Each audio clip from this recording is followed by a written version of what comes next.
बिस्मिल्लाहिर्रहमानिर्रहीम। My dear students, अस्सलाम वालेकुम। डियर स्टूडेंट्स, प्रीवियस लेक्चर के अंदर हमने hypothesis testing about mean of normal population when sample sizes are small उसकी बात की थी।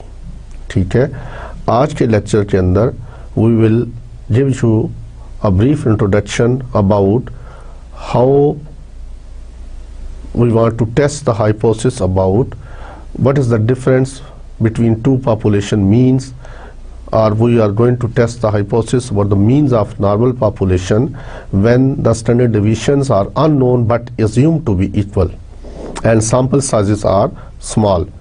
इससे पहले जो हमने hypothesis testing में lecture number 8 में किया था, that was hypothesis testing about the difference between means when population standard deviation was known.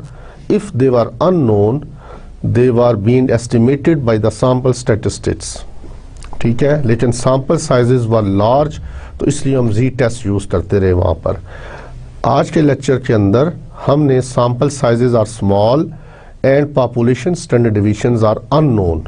अगर दो populations हैं हमारे पास, एक population में से हमने एक sample ड्रा किया N1 और दूसरी populations में से हमने sample ड्रा किया N2। जो पहला सैंपल है it has mean x bar 1, जो सेकंड सैंपल है it has mean x bar 2। इसी तरह जो पॉपुलेशन जिसमें से सैंपल ड्रा किया गया, that particular population has mean μ1 and the second population has mean μ2। ठीक है, लेकिन the sigma 1 and sigma 2 are unknown but assumed to be equal. तो ये इंडिपेंडेंट सैंपल्स हैं जो ड्रॉ किए गए दो पॉपुलेशन में से। बात समझ में आ रही है? और हमने इनके दरमियान मीन्स की टेस्टिंग करनी है, जिसमें आप एग्जांपल ले सकते हो कि on average marks of students जो है वो सेम है या नहीं on boys and girls. Boys और गर्ल्स के अंदर मार्क्स स्टूडेंट्स के क्या हैं, स्टूडेंट्स में बॉयज़ और गर्ल्स के मार्क्स क्या हैं, दे आर सेम और नॉट। तो इसके लिए हमने सपोज 10 का सैंपल बॉयज़ में से ले लिया, 15 का गर्ल्स में से ले लिया, फिर उनके मीन निकाले, उसकी स्टैंडर्ड डिवीजन निकाली, और उसके अलावा जो हाइपोथेसिस हम टेस्ट करेंगे वो that will be μ1 is equal to μ2। That is there is no difference between these two means. Understand? इसके अलावा हमने साथ एज्यूम चूंकि किया कि sigma 1 is equal to sigma 2, कि दोनों पॉपुलेशंस जो हैं उनके जो वेरिएंसेस हैं या उनकी स्टैंडर्ड डिवीजन है वो इक्वल है। अगर वो इक्वल है तो they should be some particular value, किसी एक चीज़ के इक्वल होंगी, लेकिन but that particular value is unknown. ठीक है, हम अज्यूम करेंगे कि sigma 1 is equal to sigma 2 is equal to some sigma and that particular sigma is unknown. तो उस सिग्मा को हम एस्टिमेट करते हैं बाय आवर पूल एस्टिमेटर। ठीक है, तो आज के लेक्चर के अंदर we will start hypothesis testing about the difference between two means when population standard deviations are equal but unknown and sample sizes are small। ठीक है जी, तो अब देखिए इसमें hypothesis testing.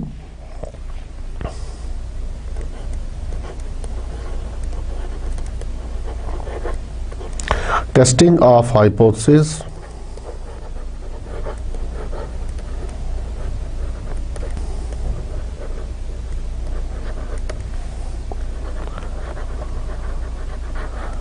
about difference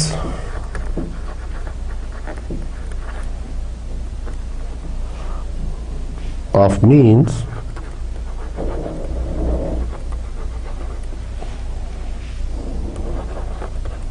of two normal populations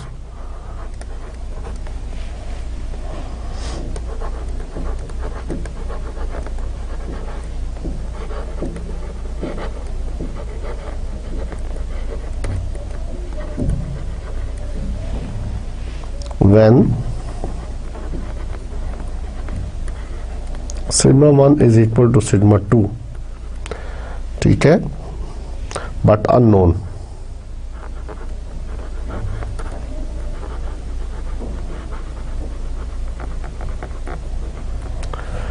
और sample sizes are small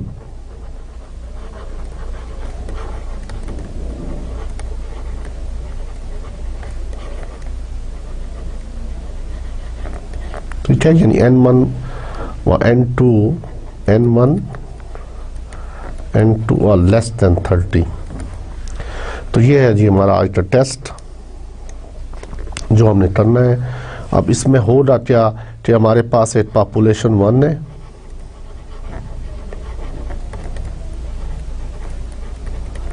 और एक हमारे पास पॉपुलेशन 2 है।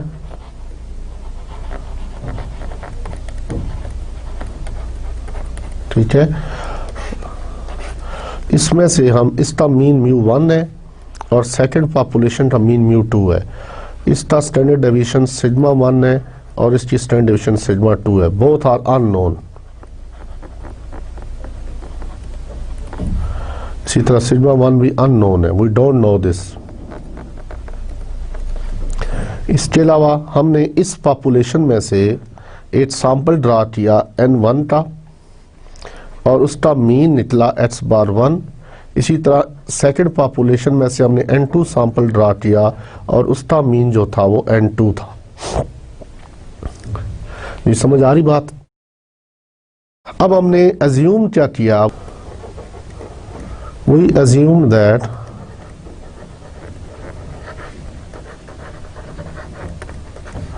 both the population, standard deviation और वेरिएंस जो भी आप कह लें, they are equal and they are equal to some value। तो इस ये जो वैल्यू है सिग्मा जो अननोन है, इसको हम एस्टिमेट करते हैं by a sample statistic, we call it a pool estimate. तो that is n1 - 1 s1² plus n2 - 1 s2² divided by n1 plus n2 - 2। ठीक है, और सारे का अंडर रूट।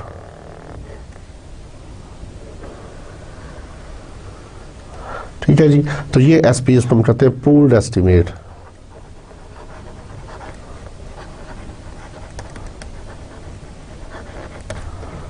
Of sigma. ये जो सिग्मा है इसको हमने एस्टिमेट किया एसपी के साथ।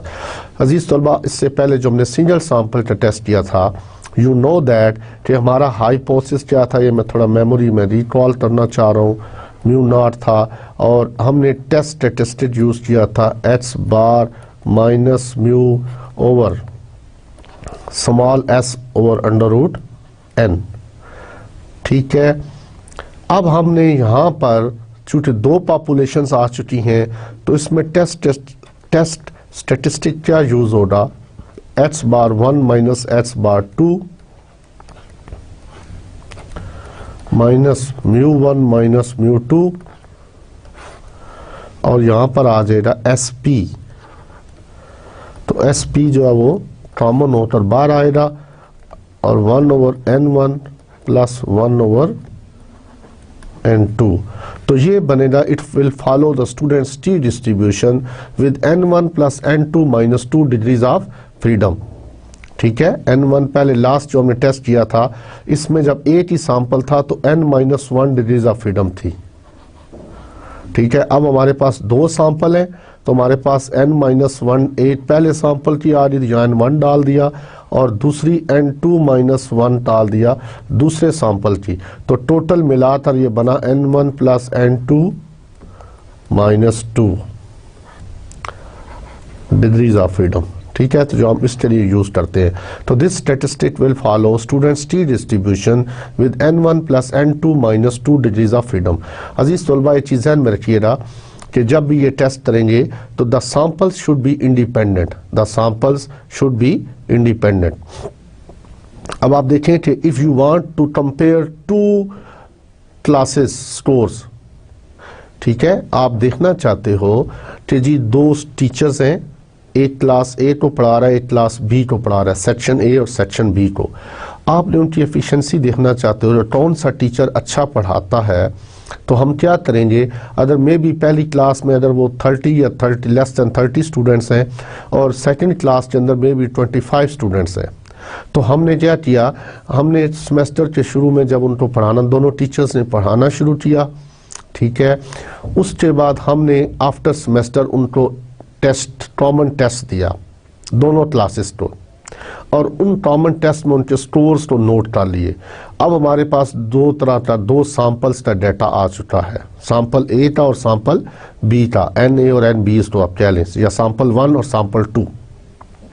Now on the basis of these two samples we will decide कि कौन सा टीचिंग मेथड किसका अच्छा है, कौन सा टीचर जो अच्छा पढ़ा रहा है, ठीक है। तो ये एक एग्जाम्पल थी इसको देखने के लिए। अब यहाँ पर हम एज्यूम करते हैं कि दोनों पॉपुलेशंस जो है उनके दरमियान जो वेरिएशन है, यानी उनके जो स्टैंडर्ड डेविएशन है वो क्या है, सेम है, उनमें कोई फ़र्क नहीं है, ठीक है, और वो सेम है और किसी एक वैल्यू के इक्वल है सिग्मा, और सिग्मा को हम एस्टिमेट करते हैं पूल एस्टिमेट के साथ।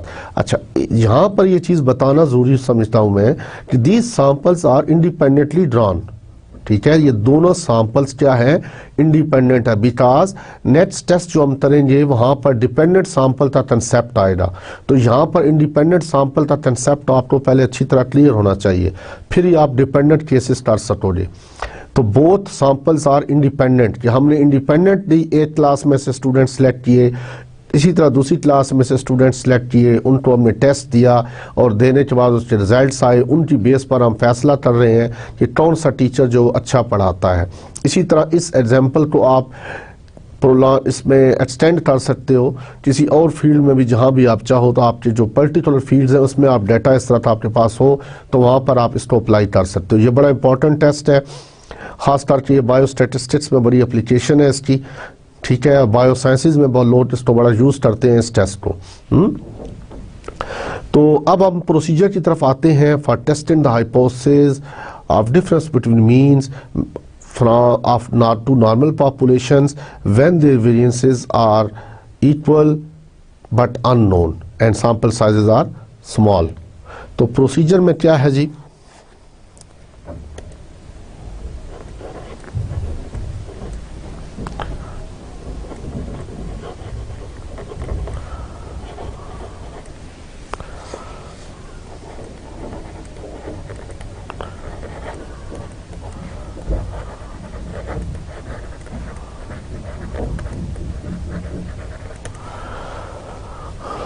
एच नॉट हमारा क्या होगा इसमें, μ1 minus μ2 is equal to some delta naught. अब डेल्टा नॉट की जब जीरो होगा तो इससे मुराद क्या है कि μ1 इज इक्वल टू μ2 आप टेस्ट कर रहे हो। और बाज़ दफ़ा आपसे पूछा जा सकता है कि दोनों का जो डिफरेंस है सम पर्टिकुलर वैल्यू इसके बराबर है, इस चीज़ को आप टेस्ट करें, ठीक है। और इस चीज़ को देखने के लिए in case of small samples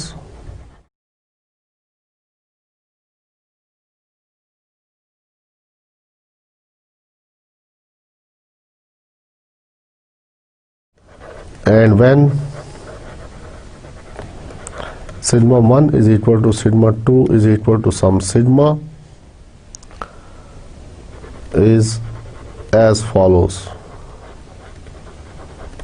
ठीक है। वो प्रोसीजर में क्या है जी, पहला स्टेप क्या है, we state our hypothesis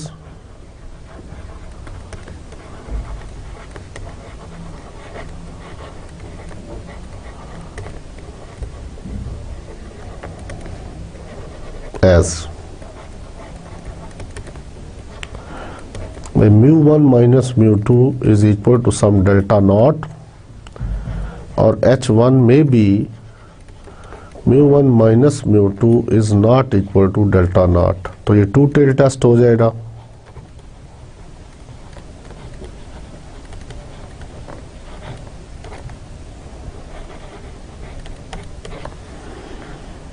और h1 μ1 minus μ2 is greater than delta naught, one tailed,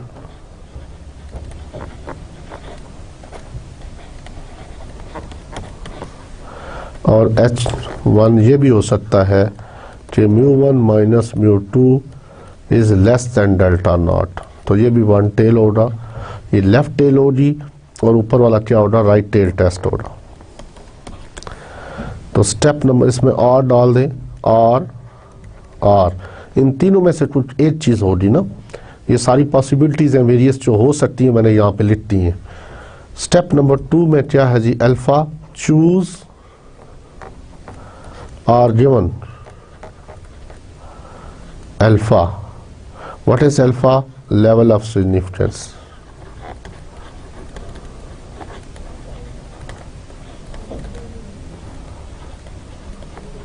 ठीक है। Step number 3, the test statistic.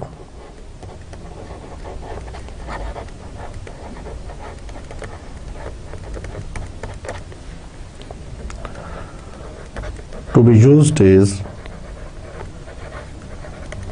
Ji T use करेंगे हम, x bar 1 minus x bar 2, अब माइनस यहाँ में डेल्टा नॉट भी लिख सकता हूँ या mu naught minus mu 1 minus mu 2 भी लिख सकता हूँ।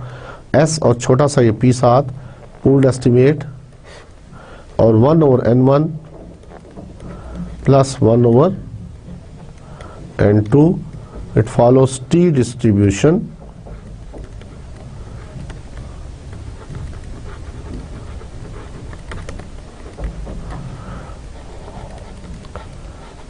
with n1 plus n2 minus 2 degrees of freedom। ठीक है। अब आप देखें ना कि n1 और n2 जब SP आप निकालते हो तो आप दो इंफॉर्मेशन यूज करते हो। ठीक है। जब इसीलिए n1 plus n2 minus two है।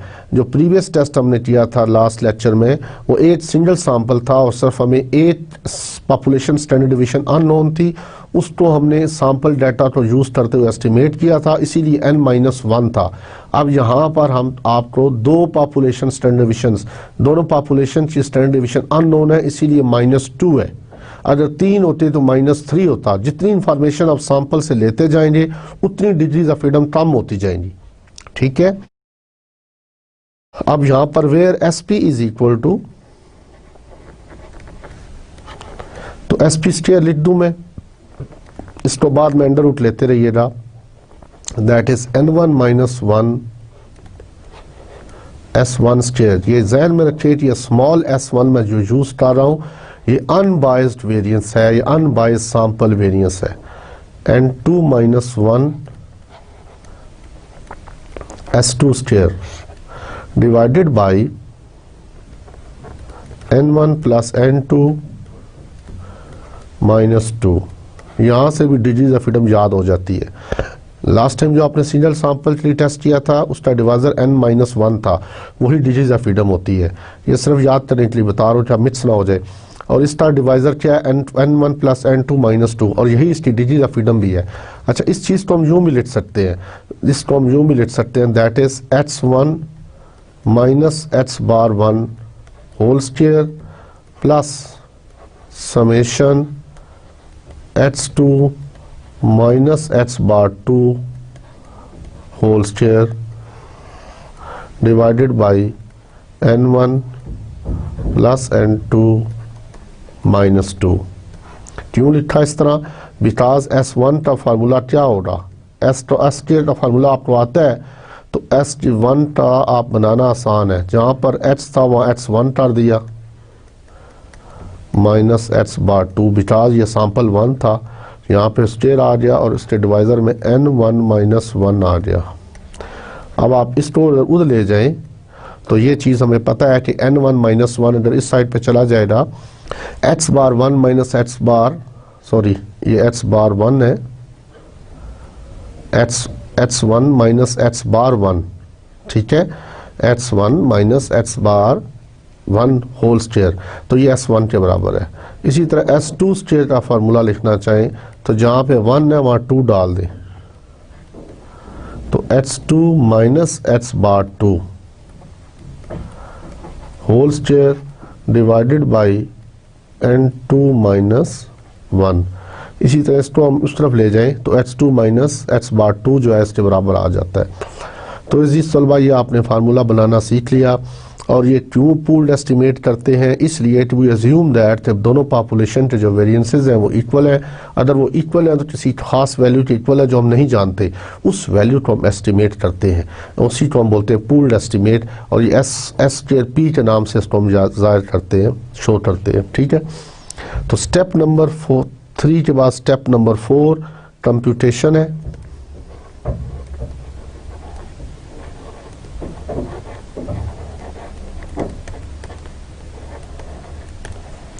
इसमें हम एस पी की वैल्यू निकालते हैं और उसको पुट करते हैं टी की वैल्यू, और टी की वैल्यू कैलकुलेट होती है।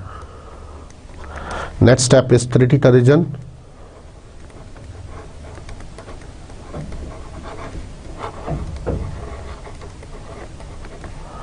तो वही है एज इट इज जो हमने पहले किया हुआ है, T is less then minus T alpha by 2 with, यहां पर चेंज आएगी n1 प्लस n2 माइनस 2, और t is greater then t alpha by 2, ये टेबल वैल्यू है n1 plus n2 minus 2 degree of freedom. ये 2 टेल टेस्ट के लिए है, और 1 टेल के लिए क्या है, t is less then minus t alpha, यहाँ पे अल्फा बाई 2 ना लिख देना कहीं, n1 प्लस n2 माइनस 2। अब यहाँ पे मैं मिसटेक्स जो आप लोगों ने करनी है वो पहले आपको बता दूं। ठीक है, आप लोग जो मिस्टेक करते हो वो टेस्ट टी लगाते हो और यहाँ पर 3D का रीजन जी का लिख देते हो, क्योंकि वो जहन पे वही चढ़ा हुआ जी वाला टेस्ट और वही आप लगा देते हो। तो ये 1 टेल के लिए है। अगर आपका अल्टरनेटिव हाइपोथेसिस ये हो μ1 minus μ2 is less than some delta naught, और अदर अल्टरनेटिव ये हो μ1 minus μ2 is greater than delta naught. तो ये चीज़ ध्यान में रखिएगा कि टेस्ट स्टैटिस्टिक क्या होता है, बाज़ दफ़ा ऊपर आपने टी लगाया है और यहाँ आके 3D का रीजन जो जी का लिखा होता है, इस चीज़ को ध्यान में रखिएगा। और दूसरी जो मेन पॉइंट मैंने शुरू के लेक्चर्स में बताया था, जब हाइपोथेसिस टेस्टिंग हमने स्टार्ट किया था, कि जब भी हाइपोथेसिस हम टेस्ट करते हैं we will discuss about the parameters. हम पैरामीटर्स की टेस्टिंग करते हैं। किस चीज़ की टेस्टिंग हो रही है, पैरामीटर्स, और पैरामीटर्स का ताल्लुक किसके साथ होता है, पॉपुलेशन के साथ। ठीक है, तो पॉपुलेशन के बारे में ही हम टेस्ट करते हैं ना, जो भी डिसीजन लेते हैं about population on the basis of information contained in the sample. ठीक है, इस चीज़ को ध्यान में रखिए। तो स्टेप नंबर 6 में क्या है जी, कंक्लूजन है।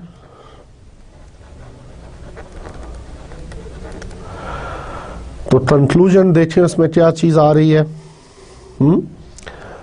अदर कंप्यूटेड वैल्यू जो है वो एक्सेप्टेंस रीजन में आती है, तो accept H naught, otherwise reject H naught. तो ये वही ऑलरेडी वी नो दैट।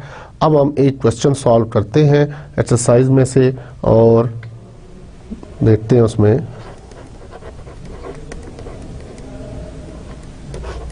तो क्वेश्चन ये है, बड़ा इंपॉर्टेंट सा है।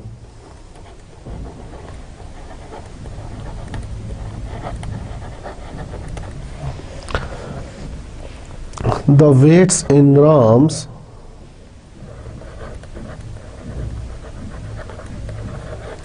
of 10 male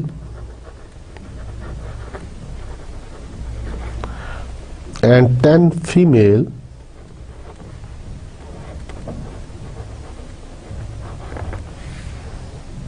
the weights in grams of 10 males and 10 female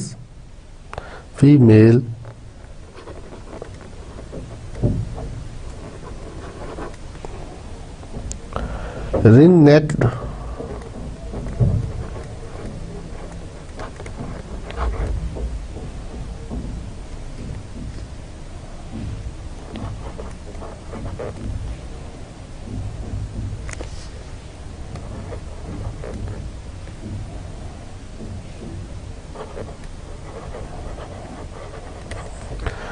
presents are,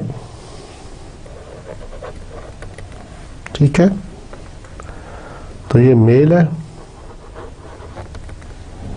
इसी तरह उनके जो दिए वो वेट्स 12, 93, 1380, 1614, 1497, 1340, 1643 and 1466, 1627, 1383 and 1711.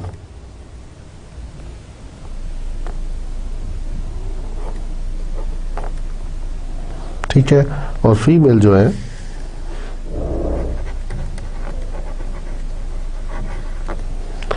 उनके वेट्स क्या हैं जी? 1061, 1065, 1092, 1017, 1021, 1138, 1143, 1094, 1270 and 1028. ठीक है, ये उनके नेट वेट और इन नेट वेट कहता है test the hypothesis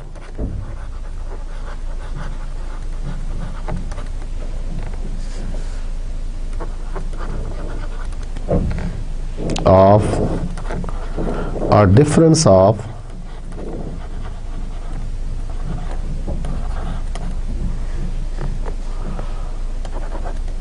350 grams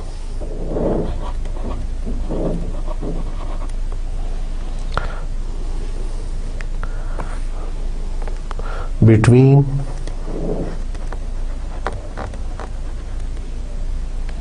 population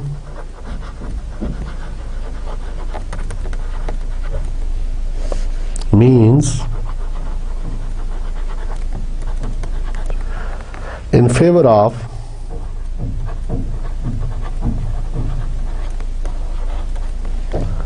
males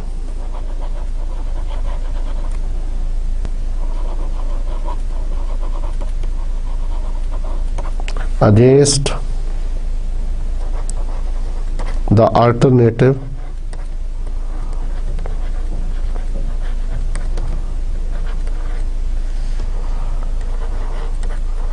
of a greater difference.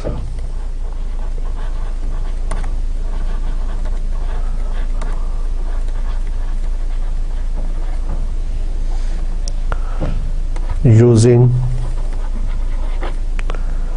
0.05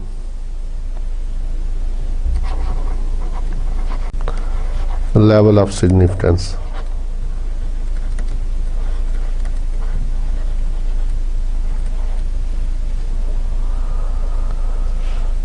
Assume that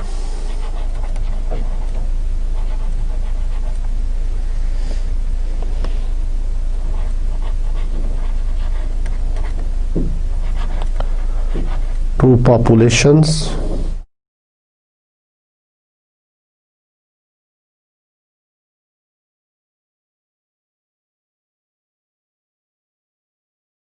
weights are normally distributed.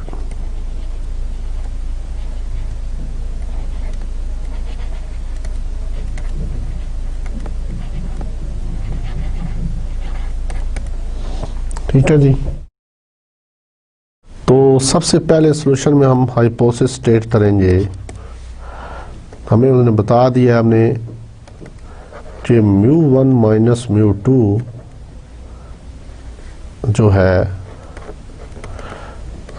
μ1 minus μ2 is greater then 350। ये अल्टरनेटिव में उसने कहा है, तो इसको हम लेस एंड इक्वल कर सकते हैं। This is equal to 350। तो जैसे कि मैंने शुरू में कहा था, जब से हमने हाइपोथेसिस टेस्टिंग स्टार्ट किया है कि इक्वालिटी साइन हमेशा H0 के अंदर आएगा, ठीक है, इक्वालिटी साइन हमेशा H0 के अंदर आएगा। तो उसने खुद ही क्वेश्चन में क्या दिया कि the alternative is that greater difference. तो ग्रेटर डिफरेंस तब हो सकता है जब 350 से ज़्यादा हो। तो डिफरेंस जो है उनके दरमियान 350 है, इसके बारे में उसने H0 में था, टेस्ट या hypothesis of difference of 350 grams. तो यहाँ पे मैं इक्वल साइन में लिख सकता हूँ, ठीक है, that μ1 minus μ2 is equal to 350 और H1 जो है ग्रेटर डिफरेंस। तो ये वन टेल है और राइट टेल टेस्ट होगा।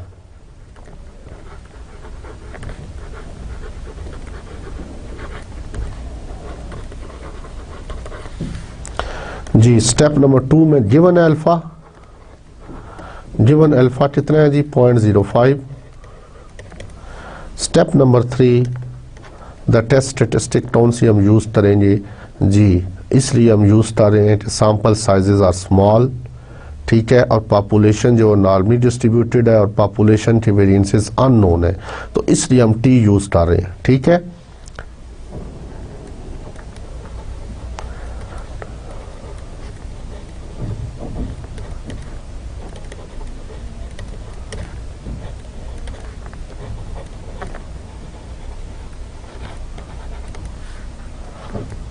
T is equal to x bar 1 minus x bar 2 और माइनस यहाँ पर μ1 माइनस μ2 लिखते, हमें पता है तो 350 के बराबर है, और SP छोटा सा p एस सबस्क्रिप्ट के अंदर, और यहाँ पे आ जाएगा 1/n1 plus 1/n2। It follows T distribution या स्टूडेंट्स टी डिस्ट्रीब्यूशन जिसको हम बोलते हैं। एक्चुअली ये जो टी डिस्ट्रीब्यूशन ये विलियम ड्रॉसेट ने इसको फाइंड आउट किया था, ये टेस्ट स्टैटिस्टिक जो टी वाली है, और उस वक्त वो जिस कंपनी में काम करता था तो उसकी पॉलिसी में ये था कि वो अपने नाम से पेपर पब्लिश नहीं कर सकता था, तो उसने आपके नाम से ये पेपर पब्लिश कर दिया, ठीक है, स्टूडेंट्स के नाम से। तो उसने अपना निक नेम या पेन नेम स्टूडेंट रखा और उसने ये डिस्ट्रीब्यूशन फाइंड की थी 1908 में, ठीक है। बाद में फिशर ने इसको डिराइव किया था, उसकी टेस्ट स्टैटिस्टिक जो थी उसकी सैम्पलिंग डिस्ट्रीब्यूशन फिशर ने फाइंड की, ठीक है, लेकिन वो बेसिकली ये स्टूडेंट विलियम ड्रॉसेट जो था उसी के नाम से मशहूर है और इसी को हम स्टूडेंट्स टी डिस्ट्रीब्यूशन कहते हैं।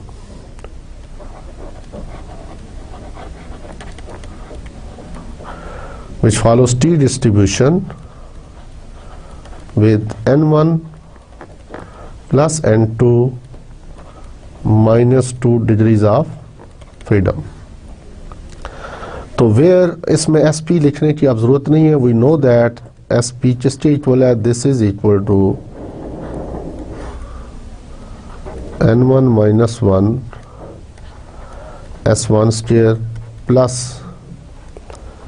n2 माइनस 1 S2 स्क्वायर और divided by n1 plus n2 minus 2,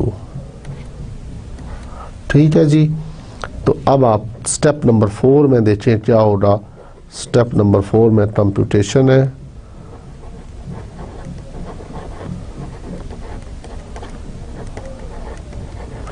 तो सबसे पहले मैं इस डाटा को लिखता हूँ। अब डाटा तो ऑलरेडी आपके पास, यू नो दैट, मैं इसको कैलकुलेटर के ऊपर पुट करूँगा मोड ST में जाकर और x बार 1 मैं निकाल लेता हूँ, x बार 1 इसकी वैल्यू और S1 की वैल्यू निकालता हूँ, ठीक है, S1 स्क्वायर की वैल्यू निकाल लेता हूँ और S1 की वैल्यू क्या है।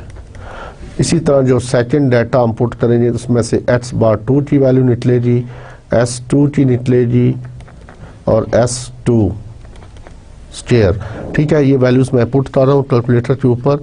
अब देखिए मोड ST में जाना है हमने, तो पहले अगर कोई डाटा है तो मोड शिफ्ट AC प्रेस करें या शिफ्ट क्लियर, ठीक है। ये शिफ्ट और AC जब लिखा है ना यहाँ पे ऑन करते हो, शिफ्ट प्रेस करके उसके बाद AC को प्रेस करें तो उसकी जो पुरानी मेमोरी है वो वॉश हो जाएगी। ये ज़रूर आपने चेक करना है कि कोई चीज़ इसके अंदर मौजूद तो नहीं है पहले से। तो अब मैं इसमें डाटा फीड कर रहा हूँ, मोड ST में जाकर जी पहली वैल्यू है 1293, तो मेमोरी प्लस कर दिया। उसके बाद है 1380 मेमोरी। उसके बाद है 1614 मेमोरी। 1497 मेमोरी। 1340 मेमोरी। फिर 1643 memory. 1466 memory. 1627 memory. 1383 memory and 1711 memory. तो अब हमने इसमें देखा वैल्यूज एंटर की। अब शिफ्ट एक्स बार की वैल्यू क्या दे रहा है ये जी, एक्स बार 1 जो आ रहा है दैट इज 1495.4। इसी तरह इसका जो जी, तो इसमें S1 जो आ रहा है 144,145.902। इसका स्ट्रेट ले लेता हूँ तो ये आ रहा है जी 2128.38। ठीक है, ये S1 स्टेयर आ गया। और इसका अंडर रूट ले चेक करते हैं। Yes same shift memory clear. अब मैंने इसमें से मेमोरी वॉश कर दी एक्स बार 0। अब इसमें दूसरा डाटा एंटर कर रहा हूँ मैं, तो फीमेल का डाटा एंटर करते हैं जी। पहली वैल्यू क्या है 1061 मेमोरी। फिर 1065 मेमोरी। 1092 मेमोरी। 1017 मेमोरी। 1021 मेमोरी। उसके बाद 1138 मेमोरी। 1143 मेमोरी। उसके बाद 1094 मेमोरी। 1270 memory and 1028 memory. तो जी इसका जो एक्स बार आया है वो है 1092.9।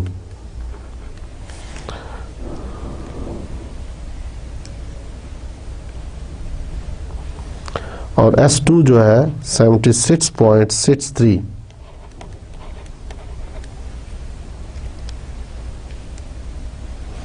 और S2 स्टेयर 587 2.1। ठीक है, जिस तरह आपने देखा कि इस डेटा में से मैंने वैल्यूज कैसे निकाली हैं। अब हम इसको सबसे पहले SP को निकालते हैं। SP स्टेयर तो मैं फार्मूला लिख रहा हूँ that is equal to N1 minus 1। तो कितनी वैल्यूज हैं 10। ठीक है, तो 10 माइनस 1 9। तो S1 स्केयर यहाँ पे लेते हैं 21287.38 plus 9 into 5872.1 divided by 10 plus 10 minus 2। इसको सिंप्लीफाई करें ज़रा। तो डिवाइज़र में क्या आ रहा है 20 माइनस 2 18। तो 21287.38 plus 5872 0.1 multiply with 9 is equal to this one divided by 18। तो ये वैल्यू आती है जी SP स्क्वायर की वैल्यू आ रही है 1357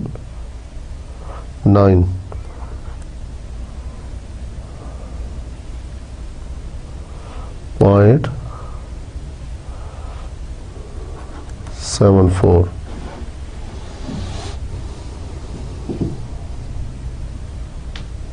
ठीक है, आप इसका अंडर रूट लेते हैं तो SP की वैल्यू क्या है, तो SP की वैल्यू आ रही है 116.532। ठीक है जी, 116.532। तो T की वैल्यू क्या होगी, दिस इज x बार 1 क्या था 1495.4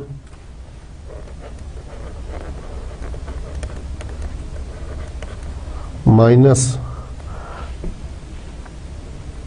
1092.9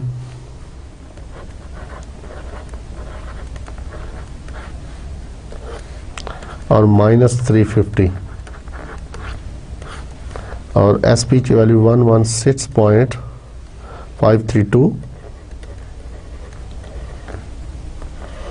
और अंडर रूट में 1/10 प्लस 1/10।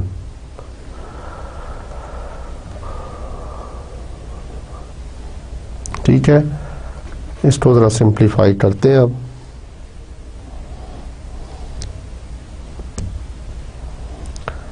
तो 0.2 अंडर रूट लिया मल्टीप्लाई विथ 116.532।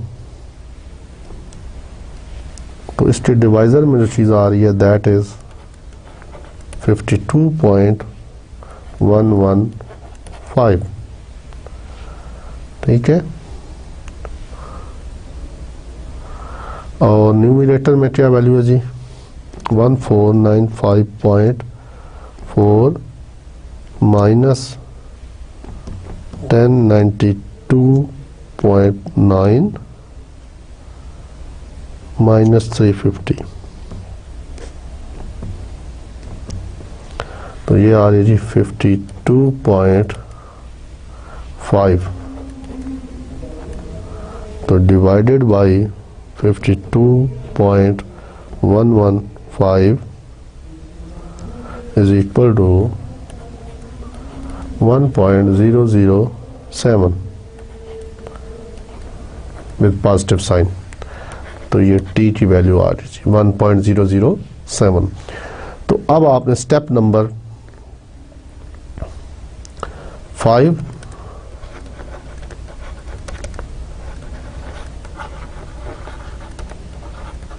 3D रीजन बताना है। चूंकि ये वन टेल टेस्ट है तो इसका क्या होगा, राइट टेल है जी। तो T is greater then T alpha not alpha by 2 और with new degrees of freedom. और इसको हम लिख सकते हैं T is greater then T 0.05 और डिग्रीज ऑफ फ्रीडम क्या है जी 18। N1 प्लस N2 माइनस 2 करेंगे तो 18। अब इसकी टेबल वैल्यू मैं देखता हूँ कि ये 0.05 और इसके ऊपर क्या वैल्यू है। तो देखें इसकी वैल्यू क्या आती है जी 18 डिग्रीज ऑफ फ्रीडम है कॉलम में देखें और 0.05 के ऊपर, तो 18.05 के ऊपर ये 1.734।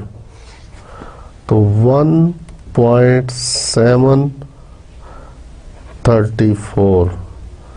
तो इसका मतलब है ये हमारा क्रिटिकल रेंज जो है वो ये है। अगर इसको मैं प्लॉट करना चाहूँ तो I can do this like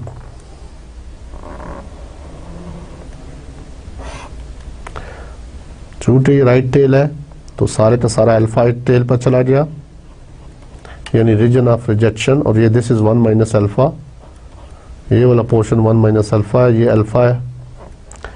which is 0.05 है, और ये वैल्यू जो आई है वो आई है 1.734 फ्रॉम टेबल, ठीक है, इस पॉइंट से। अब हमारी जो वैल्यू है कंप्यूटेड वो यहाँ पे कहीं लाइट आ रही है इस पॉइंट के ऊपर, देयरफॉर एक्सेप्टेंस रीजन में आ गई। तो हाइपोथेसिस क्या हो गया, एक्सेप्ट हो गया। Step number 6,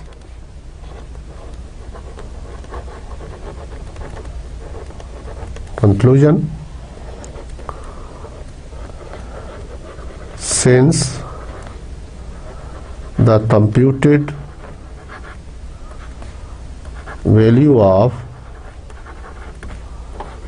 t is equal to 1.007 lies in the acceptance region,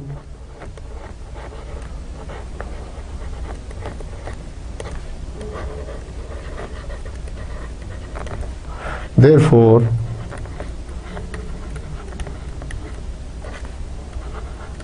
we accept H naught and conclude that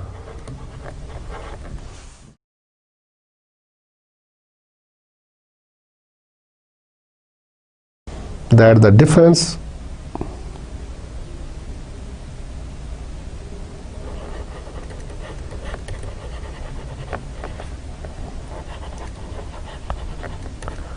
between two population means